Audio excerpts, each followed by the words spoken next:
अस्सलामुअलैकुम जी। एक पासे उम्मत दा वो टोटा वा ਜਿਹੜੇ ਆਪਣੇ ਪਿਆਰਿਆਂ ਦੀਆਂ ਲਾਸ਼ਾਂ ਵੀ ਛੱਡ ਕੇ ਮਜਬੂਰ ਕੀਤੇ ਜਾ ਰਹੇ ਆ ਕੋਈ ਹਿਜਰਤ ਕਰਨ। ਇੱਕ ਪਾਸੇ ਉਹ 57 ਗਿਣਤੀ ਦੇ ਮੁਲਕ ਜਿਨ੍ਹਾਂ ਨੂੰ ਇਸਲਾਮੀ ਕਿਹਾ ਜਾਂਦਾ ਵਾ, ਉਹ ਉਹਨਾਂ ਹੁਕਮਰਾਨਾਂ ਦੇ ਕੋਲ ਜਾ ਕੇ ਆਪਣੀ ਹਕੂਮਤਾਂ ਦੀ ਲੰਬੀ ਉਮਰ ਦੀ ਇਲਤਜਾਵਾਂ ਕਰ ਰਹੇ ਆ ਜਿਨ੍ਹਾਂ ਨੇ ਮੁਸਲਮਾਨਾਂ ਤੇ ਇਹ ਦਿਨ ਲਿਆਂਤੇ ਆ।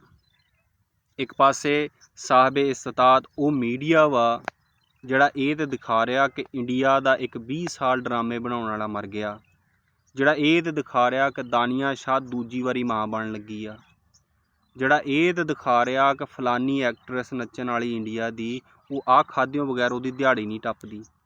ਉਹ ਇਹ ਨਹੀਂ ਦਿਖਾ ਰਿਹਾ ਕਿ ਉਮਤ ਦੇ ਆਹ ਬੱਚੇ ਪਏ ਆ, ਆਹ ਮਾਵਾਂ ਪਈਆਂ, ਆਹ ਕੈਦੀ ਪਏ ਆ। ਉਹ ਇਹ ਨਹੀਂ ਦਿਖਾ ਰਿਹਾ।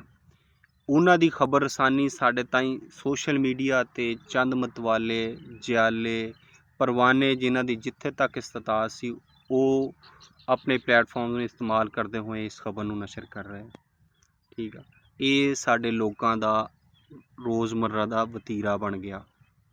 ਸਾਡੇ ਮੁਕਤਦਰ ਹਲਕੇ ਜਿਨ੍ਹਾਂ ਦੀ ਤਰਫ ਅਸੀਂ ਦੇਖਦੇ ਸੀਗੇ, ਕਦੇ ਤੁਸੀਂ ਉਹ ਵੀਡੀਓ ਦੇਖੀ ਹੋਵੇ ਫਲਸਤੀਨ ਦੀ ਜਿਹਦੇ ਵਿੱਚ ਜਦੋਂ ਪਾਕਿਸਤਾਨ ਨੇ ਧਮਾਕੇ ਕੀਤੇ ਚਾਗੀ ਦੇ ਅੰਦਰ, ਤਾਂ ਉਹਨਾਂ ਲੋਕਾਂ ਦੀ ਉਹ ਵੀਡੀਓ ਦੇਖੋ ਵੀ ਉਹਨਾਂ ਦੀ ਖੁਸ਼ੀਆਂ ਦੇਖੋ ਵੀ ਮੁਸਲਮਾਨ ਤਾਕਤਵਰ ਹੋ ਗਏ, ਪਾਕਿਸਤਾਨ ਤਾਕਤਵਰ ਹੋ ਗਿਆ, ਇਹ ਸਾਡੀ ਹਿਫਾਜ਼ਤ ਕਰਨਗੇ, ਬੈਤੁਲ ਮੁਕੱਦਸ ਦੀ ਹਿਫਾਜ਼ਤ ਕਰਨਗੇ, ਮਸਜਿਦ ਅਕਸਾ ਦੇ ਬੇਟੇ ਆ।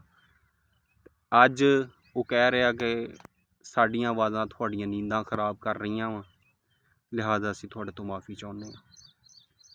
ਉਹ ਲੋਕ ਇੱਕ ਪਾਸੇ ਉਹ ਲੋਕ ਸੀ ਜਿਹੜੇ ਉਲਮਾ ਇਕਰਾਮ ਨੂੰ ਤਾਣੇ ਦਿੰਦੇ ਸੀ ਕਿ ਫਤਵਾ ਨਹੀਂ ਦਿੰਦੇ, ਅੱਲਾਹ ਪਾਕ ਨੇ ਉਹਨਾਂ ਦੀਆਂ ਗੱਲਾਂ ਉਹਨਾਂ ਦੇ ਮੂੰਹ 'ਤੇ ਮਾਰੀਆਂ, ਉਲਮਾ ਨੇ ਫਤਵਾ ਵੀ ਦੇ ਦਿੱਤਾ।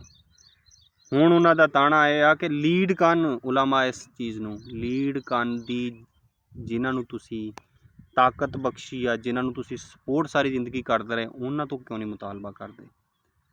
ਲਿਹਾਜ਼ਾ ਆਪਣੇ ਮੁਲਕ ਦੇ ਅੰਦਰ ਅਮਨ ਦੀ ਸੂਰਤ ਹਾਲ ਨੂੰ ਬਰਕਰਾਰ ਰੱਖਦੇ ਹੋਏ ਬਾਈਕਾਟ ਮੁਹਿੰਮ ਦਾ ਹਿੱਸਾ ਬਣੋ, ਆਪਣੇ ਭਾਈਆਂ ਵਾਸਤੇ ਦੁਆ ਕਰੋ।